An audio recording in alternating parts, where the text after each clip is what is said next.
हार्दिक आपका हृदय से स्वागत करता है। चलिए आज एक कहानी सुनते हैं। एक ऐसी कहानी जो है तो एकदम सीधी सादी, लेकिन इसका सबक बहुत गहरा है। कहानी का नाम है कर्म की होटल। ये कहानी है एक परिवार की, उनके एक बिल्कुल आम से दिन की। अक्सर होता है ना कि हम बड़ी बड़ी किताबों में जवाब ढूंढते हैं और जिंदगी के सबसे बड़े सच वो तो ऐसे ही छोटे छोटे साधारण पलों में छुपे मिलते हैं।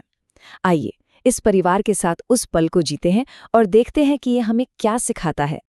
तो सीन कुछ ऐसा है कि शाम का वक्त है, घर का माहौल एकदम शांत और माँ दिन भर की भागदौड़ के बाद बस थक कर बैठ गई हैं। और बस उसी थकान में उनके मुंह से एक लाइन निकलती है, आज शाम मैं खाना नहीं बनाऊंगी। सुनने में तो ये बस एक छोटा सा वाक्य है ना? पर बस इसी से घर का पूरा माहौल बदलने वाला था। अब जैसे ही माँ ने ये कहा, घर में जो एक शांति थी ना, वो एकदम से टूट गई। खासकर बेटियों के चेहरों पर, उनकी आंखों में एक अलग ही चमक आ गई। और भाई खुशी छुपाई भी नहीं गई, तुरंत आवाज आई, वाह अरे मजा आ गया, हम तो चाइनीज ऑर्डर करेंगे। सोचिए, माँ का एक थका भरा फैसला बच्चों के लिए तो जैसे कोई तोहफा बन गया। और पता है सबसे मजेदार बात क्या थी? इस फैसले पर कोई लंबी चौड़ी बहस ही नहीं हुई। बेटियों ने कहा चाइनीज, पापा भी मान गए। दादाजी तो हर चीज में खुश रहते हैं, और माँ वो भी सबकी खुशी में शामिल हो गई। कितनी आसानी से पूरा परिवार एक बात पर राजी हो गया। तो बस फिर क्या था, फोन से ऑर्डर हुआ और कुछ ही देर में गर्मा गर्म खाना दरवाजे पर। भाई टेक्नोलॉजी ने चीजें कितनी आसान कर दी है ना? पूरा परिवार अब एक साथ बैठकर शांति से उस खाने का मजा ले रहा है। अब यहाँ तक तो सब कुछ बिल्कुल नॉर्मल चल रहा था, एक हंसता खेलता परिवार डिनर कर रहा है। लेकिन इस शांति के बाद कहानी में एक बहुत गहरा मोड़ आने वाला था, और इसकी वजह थे दादाजी और उनका सिर्फ एक वाक्य। तो सबने खाना खा लिया, पेट भर चुका था, सब सुकून में थे।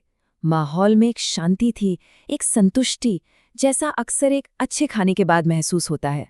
लेकिन तभी उस खामोशी को तोड़ते हुए दादाजी ने कुछ कहा, और उनके शब्द वो इतने गहरे थे कि सब एक पल के लिए बस रुक गए, सोचने पर मजबूर हो गए। ऐसा लगा जैसे उस एक वाक्य में जिंदगी का पूरा सार छिपा हो। उन्होंने बहुत ही शांत भाव से कहा, कर्म एक ऐसी होटल है जहां हमें ऑर्डर नहीं देना पड़ता, हमें वही परोसा जाता है जो हमने पकाया होता है।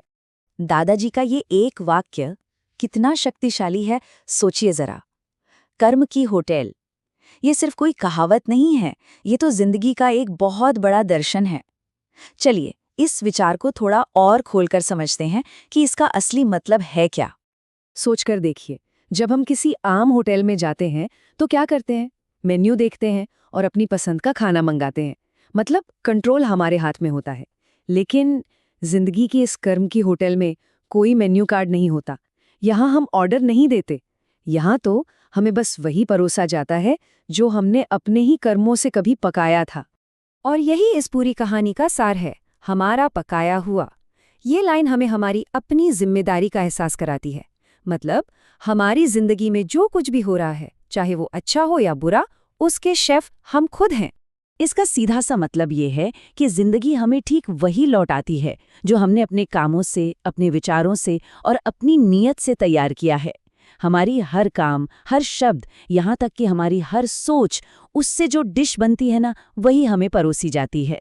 अब वो मीठी हो या कड़वी, वो सब हमारी ही बनाई हुई है। और ये कहानी, ये हमें एक बहुत ही जरूरी सवाल पर लाकर खड़ा कर देती है। एक ऐसा सवाल जो हम सबको खुद से पूछना चाहिए कि अगर जिंदगी कर्म की होटल है, तो आज हम अपने मेन्यू में क्या तैयार कर रहे हैं? अपने आने वाले कल के लिए आज क्या पका रहे हैं? इस पर विचार जरूर कीजिएगा।